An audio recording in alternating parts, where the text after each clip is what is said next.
Bu yaxınlarda Elm və Təhsil Nazirimiz Emin Əmrullayev deyib ki, Azərbaycanda 25 yaşdan yuxarı insanların 60% oxuduğunun mənasını anlamır. Təsəvvür edirsiniz? 10 nəfər oxuyur, onun yalnız 4'ü başa düşür nədən gedir söhbət, 6'sı başa düşmür. Bu böyük faciədir. Mən daha dəhşətli bir fakt deyərdim ki, bu 60%'in içində elm sahəsi, humanitar sahəsinin alimləri də var. Onlar da oxuduğunun mənası başa düşmür. Təsəvvür edirsiniz siz? İnsanlar oxuduğunun mənasını anlamır, ancaq alim adlanır, alim sayılır. Mən deməli 2008'də kitab yazmışam. Batini Quran kitabı və paylamışam. Orada qədim dünyanın bütün sirlərini açmışam. Bu günə qədər də səs çıxmır. Orada bütün sirlər açılır. Bax, mən elə bilirdim ki, bunlar qəsdən demirlər, ya paxallıq edirlər, neysə. Sən demə, bunlar başa düşmürmüşlər. Təsəvvür edirsiniz siz?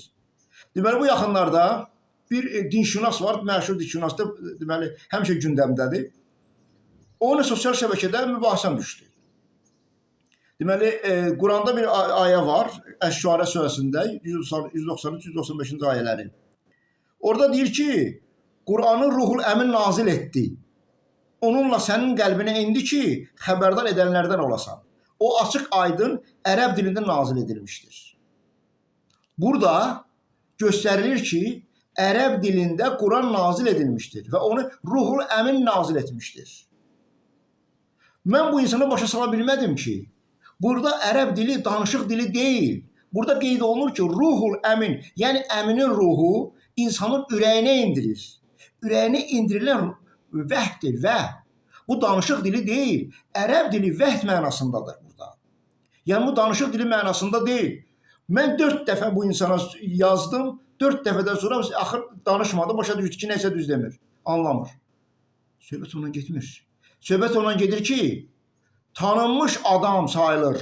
Dinşünas sayılır. Oxuduğun mənasını dərk eləmir. Mən hələ onu demirəm ki, burada Ruhul Əmindən söhbət gedir. Ruhul Əmin, əminin ruhu deməkdir. Bu həmin əmindir ki, bütün dinlərdə amin, amin deyirlər. Və bu qədim Misirdə Aman Allah kimi gedir. Bizlərdə Əmənullah kimi gedir. Təkdü Zəman kimi gedir, Bəkdü Zəman kimi gedir. Bilirsiniz, insanlar ümumiyyətlə heç nə bilmirlər.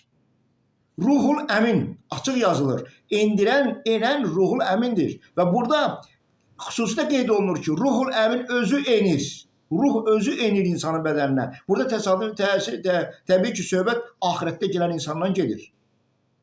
Qədim Misir yazılarına görə əvvəldə gələn Allah var, axırda gələn